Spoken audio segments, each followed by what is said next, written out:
Reject kwa ndani, shida iko wapi, ni wapi turekebishe, hawezi kukuambia. So those are irresponsible opposition leaders. And as I conclude, there is something that one of the senior opposition leaders, and I am very deliberate in picking out this, because this is not just any other opposition leader. This is one of the leading lights in the opposition in this country, who has been a vice president, who has been a minister for so many years, a member of parliament, and is saying that kwa hii bill we are planning to introduce levies on leasehold and freehold. And sasa ukiwachiwa shamba na babu yako, that is what he said. I don't think I'm misquoting. Ati sasa itatoshwa ushuru. Ninamuuliza iko wapi kwa hii bili yangu nilipeleka bunge? Sina kitu kama hiyo kwa bili yangu. Hiyo ni bili yako umetengeneza sijui wapi, ama kama umetengeneza na milioni sijui. Lakini tuongee ukweli. Kama ukweli usemwe hapa, kama kuna kasoro iletwe hapa, na nikadili na hiyo, na nikapendekeza marekebisho kule finance bill ya 2026. It should be understood that this finance bill, I am happy that it has attracted the necessary attention that I wanted from it, because we need public engagement. It's a constitutional requirement. And a lot of things have been said, and that has made me understand that many people have read this finance bill. However, there are also a lot of misconceptions and propaganda flying around the finance bill. This finance bill has so many good provisions. One of them is that we are giving tax amnesty up to December of this year for those who, for one reason or the other, could not pay taxes in time, and therefore now they have been penalized, interest have been charged. We are saying they can now pay principal sum and leave the rest is waived. And also taxing of pension for those beneficiaries.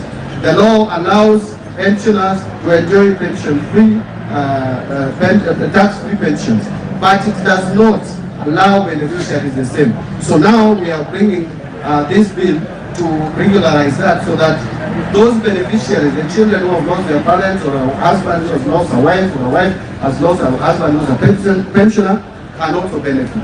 But there are a lot of propaganda about this bill. One of them is on this issue of funds. In terms of fund, what we are saying is when you import a fund into the country today, there are a number of taxes that you pay. Value-added tax at 16%, you pay excise duty at 10%, you pay customs duty or import duty at 25%, import declaration fee at 2.5%, and then railway development levy at 2%. All that is 55%, 55.5%. And when you put in your funds in the store, you have not even sold it, you have paid taxes, your liquidity is constrained. Now what we are saying is we don't tax any fund until the time it is sold. When it is sold, now you pay one tax, and that is excise duty at 25%. So we remove all these other taxes and only have one tax. And that, to me, is the way to go, simplifying tax and making it easy to pay. And so you also don't tie people's resources in the store or in the store. There are many propaganda about taxing land. There is nothing in the finance bill of 2026 of taxing land. There is no rental income tax in the bill being increased to 10%. That's another propaganda. There are a number of propaganda on monetization. We are going to digital monetization that we are going to tax. That is not in this bill. In this bill, we are only bringing virtual assets into the taxation bracket to expand the tax base, because virtual assets is a legislation that was passed the other day, and it is a new area, it's a new front for business. We are bringing them in for taxation. On the issue of cards, we are targeting those who are providing the platform to banks and other institutions. Something like Safaricom, we are not going to tax M-Pesa etc. because Safaricom is using their own platform. They have not contracted anyone. So that is excluded, and we have explained that to Safaricom. This bill, in a nutshell, as I summarize, we are engaging, and if there is any provision that is wrong, which is bad, which is offensive, just come forward. Don't generalize and give a blanket condemnation about the bill and tell Kenyans, reject, reject. Why are you asking Kenyans reject? If you are a serious politician, an opposition leader, look at that bill and point out the flaws in the bill. Don't talk about what is not in the bill. If you want more to be added to the bill, just suggest that add this to the bill. But don't say reject it because such and such is not in the bill. That is not the way to legislate. Some of us have been legislators for long. That is not the way to legislate. I want to appeal to politicians who are stirring emotions and trying to incite people to go to the streets. That is not the answer. These young people are suffering, I know, but the answer to their problem is not to be in the streets and fight with the police. The answer to their problem is to look for those solutions by deliberate policy decisions.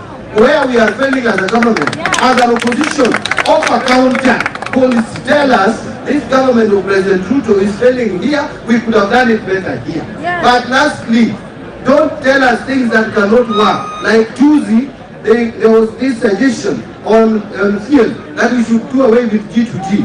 If you do away with G2G, you cannot guarantee supply of fuel in this country. Our neighbors now are struggling to get fuel. Kenya, at least we are getting it because we have an arrangement with 3 oil marketing firms. That would have not been possible if we didn't have this arrangement. And therefore, I want to conclude by saying that this government is responsive, it is a listening government. That is why I'm finding myself here today. No one dragged me here, no one pushed me here. I came to engage with fellow Kenyans. Thank you very much.